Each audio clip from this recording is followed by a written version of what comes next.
தந்தி தொலைக்காட்சி நேயர்களுக்கு வணக்கம். நல்லதை சொல்வோம், நல்லதை செய்வோம், நல்லதே நடக்கும்.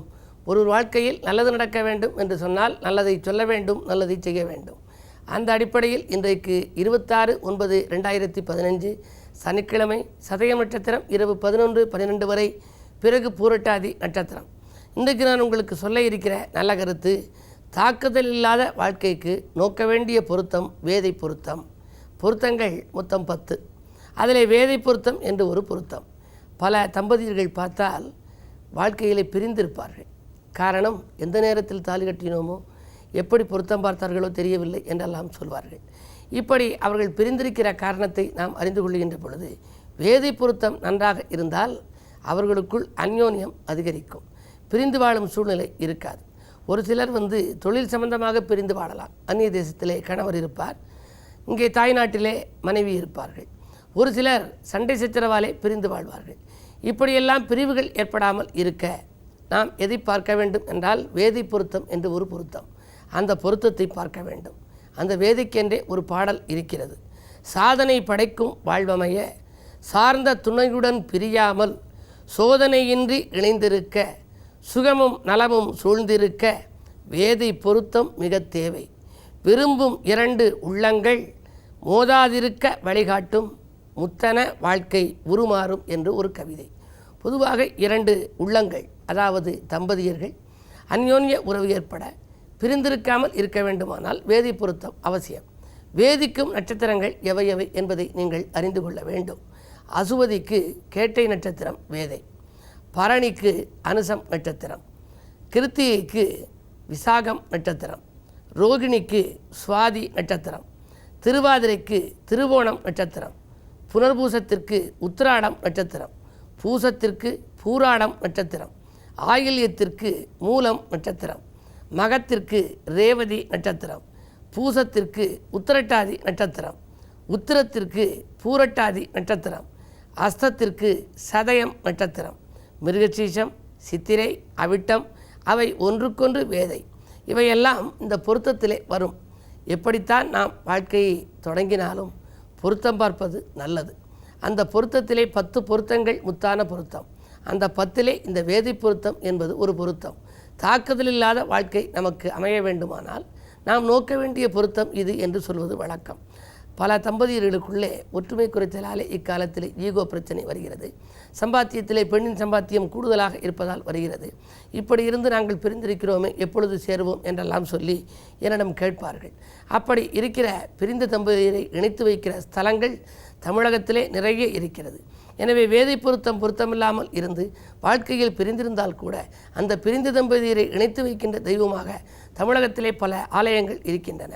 உங்கள் ஜாதகத்தில் சுய ஜாதகத்தின் அடிப்படையில் களத்திரஸ்தானம் பார்த்து, அந்த களத்திர ஸ்தானாதிபதி இருக்கிற பாதசாரம் பலம் பார்த்து, அதன் பிறகு நவாம்சமும் பார்த்து, நவாம்சத்தில் களத்திர ஸ்தானாதிபதி இருக்கின்ற இடம் பார்த்து அதற்குரிய தெய்வங்களை சென்று வழிபட்டால் வாழ்க்கையில் பிரிந்த தம்பதியர் கூட இணைந்திருக்கக்கூடிய ஒரு சூழ்நிலை உருவாகும் என்று தெரிவித்து இனி இந்திய ராசி பலன்களை இப்பொழுது உங்களுக்கு வழங்கப் போகின்றேன்.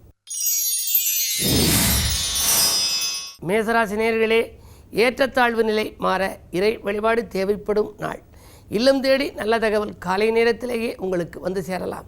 ராசிநாதன் செவ்வாயோடு குரு இணைந்திருப்பதால் குரு மங்கள யோகம் என்ற ஒரு யோகம் உண்டு. எனவே இல்லத்திலே மங்கள நிகழ்ச்சிகள் நடைபெறுவதற்கான அறிகுறிகள் தென்படுகின்றன. பஞ்சாயத்துக்கள் நல்ல முடிவுக்கு வரும். உங்களுடைய புகழ் கூடும், பொருளாதார நிலை உயரும்.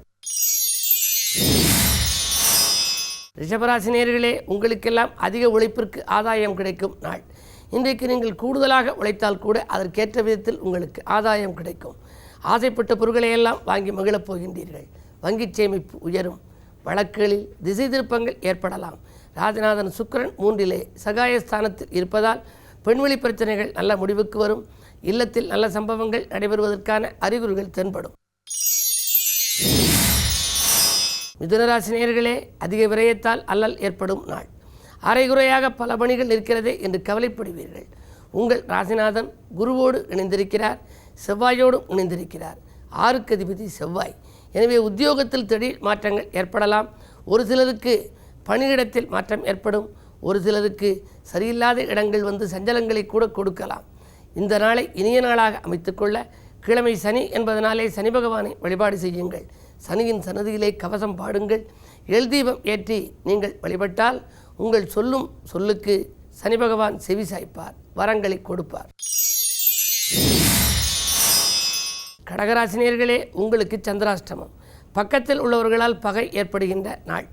பணம் வந்த மன்னமிடமே செலவாகிவிடும். அது மட்டுமல்ல, பெண்வெளி பிரச்சனைகள் தலைதூக்கலாம். பிரபலஸ்தர்களாலும் உங்களுக்கு பிரச்சனைகள் வரலாம். அரசியலில் பொறுப்புகளில் உள்ளவர்களுக்கு திடீரென பொறுப்புகள் மாற்றப்படலாம். என்ன இருந்தாலும் இந்த நாளை இனிய நாளாக அமைத்துக்கொள்ள நீங்கள் பொறுமையை கடைபிடிக்க வேண்டும். வழிபாட்டில் கவனம் செலுத்த வேண்டும். சிம்மராசினியர்களே, உங்களுக்கெல்லாம் சர்ச்சைகள் அகல சாமர்த்தியமாக பேச வேண்டிய நாள். தன்னம்பிக்கையால் உங்களுக்கு தக்க பலன் கிடைக்கும். உடன்பிறப்புகள் உங்களுக்கு உதவிக்கரம் நீட்டுவார்கள். இல்லத்திலே சுபகாரிய பேச்சுக்கள் நல்ல முடிவுக்கு வரும். பாக பிரிவினர்கள் சுமூகமாக முடியும். இடம்பூமி வாங்குவதிலே ஆர்வம் காட்டுவீர்கள். விலகிச் சென்ற சொந்தங்கள் எல்லாம் விரும்பி வந்து சேரும் நாள் இந்த நாள். கன்னிராசினியர்களே, நேற்றைய பிரச்சனை இன்று நல்ல முடிவுக்கு வரும் நாள். நினைத்த காரியம் நினைத்தபடியே நிறைவேறும். நீடித்த நோயிலிருந்து நிவாரணம் பெறுவீர்கள். பாதியில் இந்த பணி இன்று மீதியும் தொடரும். கட்டிடப் பணியும் தொடரும். கடன் சுமை குறைய எடுத்த புது யுக்திகளை நீங்கள் கையாளுவீர்கள். எதிர்களின் பலம் குறையும். என்று மாலை நேரத்தில் சனிக்கிழமை என்பதனாலே சனியை வழிபட்டால் சந்தோஷத்தை எல்லாம் நீங்கள் வரவழைத்துக் கொள்ள இயலும். துலாம் ராசினியர்களே, விலகிச் சென்றவர்கள் விரும்பி வந்து சேரும் நாள். வீண் விரயங்களை தவிர்ப்பதுதான் நல்லது. வீட்டுக்கு தேவையான அத்தியாவசிய பொருட்களை வாங்கலாம். ஆடம்பர பொருட்களை வாங்குவதில் கொஞ்சம் கவனம் செலுத்துங்கள். விஐபிக்களின் ஒத்துழைப்பு உங்களுக்கு மாலை நேரத்தில் கிடைக்கும். திடீரென பயணங்களை மேற்கொள்ளப் போகின்றீர்கள். பக்கத்தில் இருப்பவர்களால் சிக்கல்கள் ஏற்படாமல் இருக்க சனி பகவானை வழிபடுவதுதான் நல்லது. என்ன இருந்தாலும் இன்னும் 7.5 சனியின் ஆதிக்கம் உங்களுக்கு இருக்கிறது. விருச்சிக ராசி நேயர்களே, உங்களுக்கெல்லாம் அசையா சொத்துக்கள் வாங்கி ஆனந்தம் அடையும் நாள். இன்றைக்கு சுப விரயங்களை நீங்கள் மேற்கொள்ளுங்கள். கிழமையும் சனி, உங்கள் ராசியில் இடம்பெறும் கிரகமும் சனி. எனவே சுப விரயங்களை மேற்கொள்வது நல்லது. அலைபேசி வழி தகவல் ஆனந்தம் தரும். 10லே செவ்வாய் இருப்பதால் வீடு கட்டும் முயற்சி அல்லது வாங்கும் முயற்சியில் வெற்றி கிடைக்கும். கடன் சுமை குறையும். குரு மங்கள யோகம் 10ஆம் இடத்தில் இருப்பதனாலே செயல்பாடுகளிலும் உங்களுக்கு வெற்றிகள் கிடைக்கலாம். பிள்ளைகள் வழியிலும் உங்களுக்கு நல்ல சம்பவங்கள் நடைபெறுவதற்கான அறிகுறிகள் தென்படுகின்றன. இந்த நாளை இனிய நாளாக நீங்கள் அமைத்துக்கொள்ள அனுமன் வழிபாட்டில் கவனம் செலுத்துங்கள். தனுசு ராசி நேயர்களே, பிள்ளைகள் வழியில் உங்களுக்கு சுபகாரிய பேச்சுக்கள் முடிவடையும் நாள். பிரச்சனைகளிலிருந்து நீங்கள் விடுபடுவீர்கள். 10ஆம் இடத்திலே புதன், மாமன்காரகன் புதன் உச்சம் பெற்றிருக்கின்றார். எனவே மாமன் மைத்துன வழியில் உங்களுக்கு அனுகூலங்கள் கிடைக்கும். அரசியல் ஈடுபாடு கொண்டவர்களுக்கு புதிய பொறுப்புகள் வந்து சேரலாம். வங்கி சேமிப்பு உயரும். வாழ்க்கை தேவைகள் பூர்த்தியாகும். 12லே சனி இருப்பதால் பக்கத்தில் உள்ளவர்களின் உங்கள் பணிக்கு உறுதுணையாக இருப்பார்களா என்பது சந்தேகம்தான். சனியின் ஆதிக்கம் மேலோங்கி இருக்கும் என்று சனி பகவானை வழிபடுவது நல்லது. மகர ராசி நேயர்களே, அஷ்டமத்திலே குரு, செவ்வாய், புதன் 3 கிரகங்களும் இருக்கின்றன. எனவே மதியத்திற்கு மேல் மனக்கசப்பு மாறுகின்ற நாளாக இந்த நாளை கருதலாம். காலை நேரத்தில் சலசலப்பு, மாலை நேரத்தில் கலகலப்பு உருவாகும். எடுத்த காரியத்தை எளிதில் வெற்றியடைய செய்ய வேண்டுமானால் நீங்கள் எந்த காரியத்தையும் இன்றைக்கு மதியத்திற்கு மேல் செய்வது நல்லது. திடீர் இடமாற்றம், ஊர் மாற்றங்கள் ஏற்படலாம். பயணத்தால் உங்களுக்கு பலன் கிடைக்கும். நாட்டு பற்றி மிக்கவர்கள் உங்கள் வீட்டு தேவைகளை பூர்த்தி செய்யப் போகின்றார்கள். சுக்கிரப்பார்வை இருப்பதால் சில காரியங்களை நீங்கள் பேச்சாற்றலாலேயே சாதித்துக் கொள்வீர்கள். 2ஆம் இடத்திலே சந்திரன் உலா வருகின்றார். எனவே சந்திரபலம் கூடுதலாக இருக்கும் என்று சந்திர வழிபாட்டையும் மேற்கொள்ளுங்கள். சனி பகவான் வழிபாட்டையும் மேற்கொள்ளுங்கள். கும்பராசினியர்களே, உங்களுக்கெல்லாம் நிழல் போல தொடர்ந்த கடன் சுமை குறையும் நாள். நீடித்த நோயிலிருந்து நிவாரணம் பெறுவீர்கள். நிலையான வருமானத்திற்கும் வழியமைத்துக் கொள்வீர்கள். உடன்பிறப்புகள் உதவிக்கரம் நீட்டுவார்கள்.